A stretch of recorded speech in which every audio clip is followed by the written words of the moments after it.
Class 3 lesson 3 the grasshopper and the ants. আজ আমরা unit ওয়ানের অ্যাক্টিভিটিগুলো আলোচনা করব।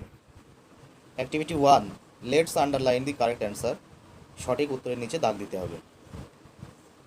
এ, the grasshopper was hopping about in ঘাস ফড়িংটি লাফিয়ে যাচ্ছিল কোন সময়ে? Summer's day, winter's, autumn day. তাহলে এখানে সঠিক উত্তর হবে সামার্স ডে। এই সামার্স 1 নম্বর, এটা সঠিক উত্তর।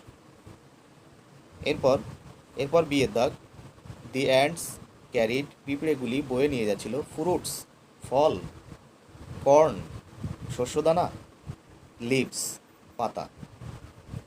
তাহলে এখানে সঠিক উত্তর হবে কর্নস, 2-এরটা সঠিক উত্তর।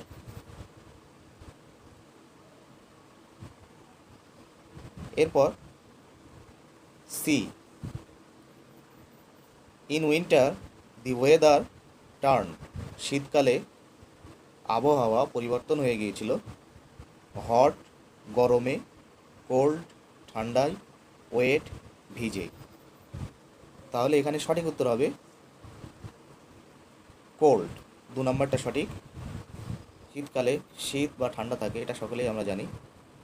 এরপর ডি, স্নো ইজ, বরফ হলো সাদা,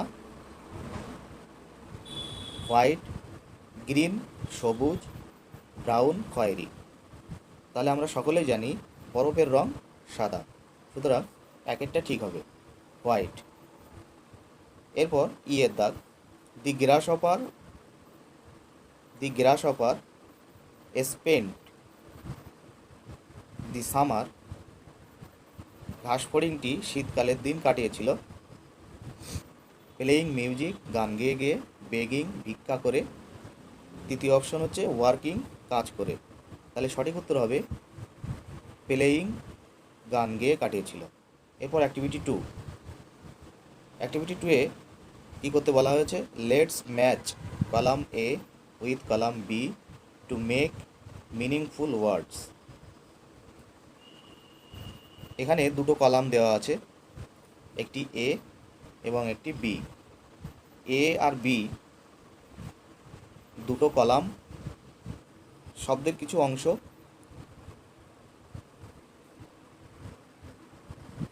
কলাম এতে শব্দের কিছু অংশ এবং কলাম বিতে শব্দের কিছু অংশ দেওয়া আছে। এখানে কলাম এ এবং বি এই দুটি ম্যাচ করে মিলিয়ে আমাদের অর্থপূর্ণ শব্দ গঠন করতে হবে। প্রথমে যে শব্দাংশ দেওয়া আছে গ্রাস, এর সাথে হবে এই হপার, অর্থাৎ গ্রাসহপার, ঘাস ফড়িং। এরপরের শব্দাংশ উইন, এর সাথে ম্যাচ করবে টার, অর্থাৎ উইন্টার, শীতকাল। এরপরে শব্দাংশ ব্লান, আর এখানে তাহলে কেট শব্দটি এর সাথে জুড়লে শেষে হবে ব্লাঙ্কেট, কম্বল। এখানে এরপরে দেওয়া আছে সার, আর এখানে প্রাইজ শব্দটি যদি তার পিছনে জুড়ে দিই তাহলে হবে সারপ্রাইজ, হতবাক হয়ে যাওয়া, অবাক হয়ে যাওয়া। এরপর MU দেওয়া আছে, আর এখানে SIC, মিউজিক, গান।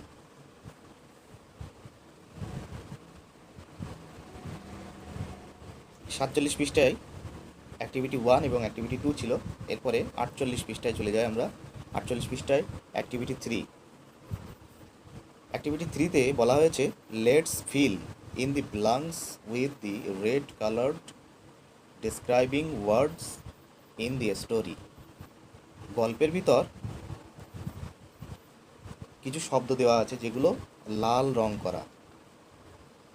এখানে হেভি এই শব্দটি, থার্ড এই শব্দটি, এরপর লাভলি, এ একটি শব্দ, লাল রং করা। এরপর হট, এই শব্দটি লাল রং করা। কোল্ড ঠান্ডা, থিক পুরু, হোয়াইট সাদা, এই শব্দগুলি লাল রং করা আছে। এই শব্দগুলি আরও একটা আছে এখানে বিজি, এই শব্দগুলি আমাদের এখানে সঠিক জায়গায় বসাতে হবে। সঠিক জায়গায় বসিয়ে একটা অর্থপূর্ণ বাক্য গঠন করতে হবে। প্রথমে এর দাগে যে লাইনটি আছে, দি ব্যাগ ইজ ভেরি, এখানে হবে হেভি, অর্থাৎ ব্যাগ বা থলেটি খুবই ভারী। এরপরে বিয়ের দাগে যে লাইনটি আছে সেটি হচ্ছে, দি গ্রাস হপার ওয়াজ, ঘাস ফড়িংটি ছিল, এই শূন্যস্থানে হবে বিজি, ব্যস্ত। প্লেয়িং মিউজিক, গান করতে, অর্থাৎ গান করতে ঘাস ফড়িংটি ব্যস্ত ছিল। তাহলে বিয়ের দাগে শূন্যস্থানে হবে বিজি। এরপর সি এর দাগ, in winter we use a thick, thick শব্দটি ছিল গল্পের ভিতর, থিক ব্ল্যাঙ্কেট, এই শূন্যস্থানে হবে থিক। থিক অর্থ হচ্ছে পুরু, ব্ল্যাঙ্কেট কম্বল। এরপর ডি এর দাগ, আইস ইজ, বরফ হলো।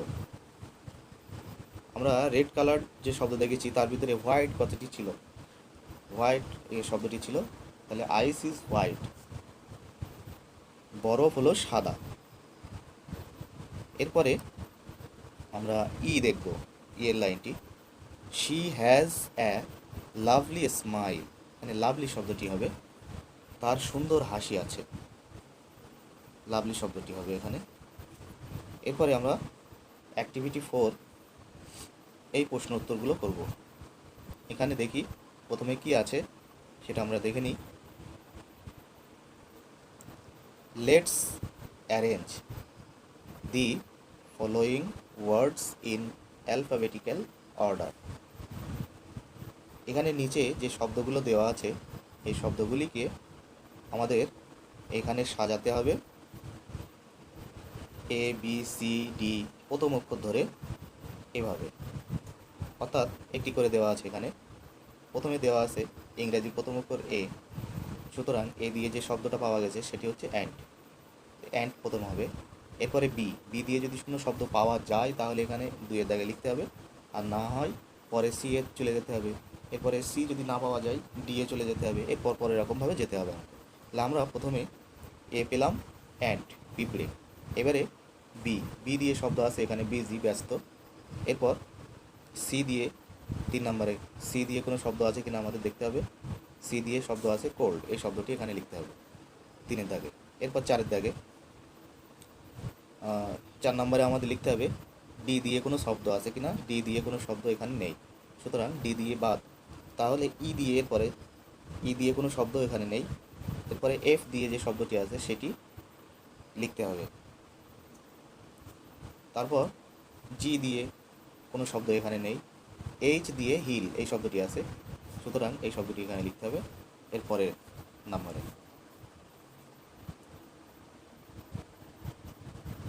এরপর আই, আই দিয়ে কোনো শব্দ এখানে নেই, জে, জে দিয়েও কোনো শব্দ নেই, কে দিয়েও কোনো শব্দ নেই, তারপরে এল দিয়েও কোনো শব্দ নেই, এম দিয়ে একটি শব্দ এখানে আছে মিউজিক, এই শব্দটি পরে লিখতে হবে, মিউজিক এই শব্দটি লিখতে হবে। এরপর এন দিয়ে কোনো শব্দ আছে কিনা আমাদের এর ভিতরে খুঁজতে হবে, এন দিয়ে কোনো শব্দ এর ভিতরে নেই, সুতরাং আমাদের দেখতে হবে প্রথম অক্ষর যদি থাকে তাহলেই কিন্তু সেই শব্দটি হবে। এখানে এন দিয়ে কোনো শব্দ নেই। ও, এরপরে ও দিয়ে কোনো শব্দ এর ভিতরে নেই, পি দিয়েও কোনো শব্দ নেই, কিউ, আর এগুলো দিয়ে কোনো শব্দ নেই। এরপরে এস দিয়ে একটি শব্দ আছে সেটি হচ্ছে স্নো, এই শব্দটি, তাহলে এখানে স্নো শব্দটি নিতে হবে। তারপরে এরপরে টি, টি দিয়ে কোনো শব্দ এখানে নেই, ইউ দিয়ে কোনো শব্দ নেই, ভি দিয়েও কোনো শব্দ নেই। এরপর ডাব্লিউ, ডাব্লিউ দিয়ে এখানে শব্দ আছে উইন্টার, এই শব্দটি দিতে হবে। এক্স এবং ওয়াই আর জেড এই অক্ষরগুলো দিয়ে কোনো শব্দ এখানে নেই। এখানে একটা কথা বলা হয়নি, এস দিয়ে দুটি শব্দ আছে, এখানে স্নো আর এখানে আরেকটা আছে সামার। তাহলে এই দুটো শব্দ পরপর লিখতে হবে। তাহলে শব্দগুলো আমাদের সাজালে প্রথমে ant, busy, cold, field, hill, music,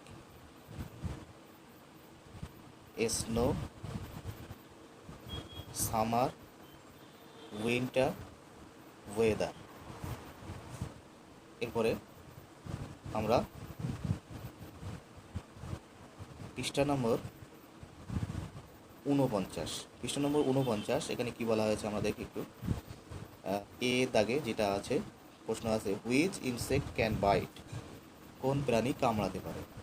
তাহলে আমাদের লিখতে হবে the ants can bite, the ants can bite, পিঁপড়ে কামড়াতে পারে। এরপরে বি এর দাগে, হুইচ ইনসেক্ট ক্যান ফ্লাই, কোন পোকা, ইনসেক্ট বলতে পোকা, কোন পোকা ক্যান ফ্লাই উঠতে পারে। তাহলে আমাদের বলতে হবে the butterfly can fly, the honey bee can fly. আরও কিছু পোকা হতে পারে, তো আমাদের যে কোনো একটা নিয়ে এখানে লিখতে হবে। এরপর সি এর দাগে, which insect lives in a group, কোন পোকা দলবদ্ধ বসবাস করে। তাহলে আমাদের লিখতে হবে the ants live in a group, পিঁপড়েরা দলবদ্ধ বসবাস করে। ডি এর দাগে, which insect is green in colour, কোন পোকা সবুজ রঙের হয়ে থাকে। তাহলে আমাদের লিখতে হবে the grasshopper is green in colour, ঘাস ফড়িং হলো রঙে সবুজ, অর্থাৎ ঘাস ফড়িং সবুজ রঙের। এরপরে ই এর দাগের যে প্রশ্ন আছে সেটি হচ্ছে, which insect moves in a row, কোন পোকা সারিবদ্ধভাবে চলাফেরা করে। তাহলে the ants move in a row, পিঁপড়েরা সারিবদ্ধভাবে চলাফেরা করে।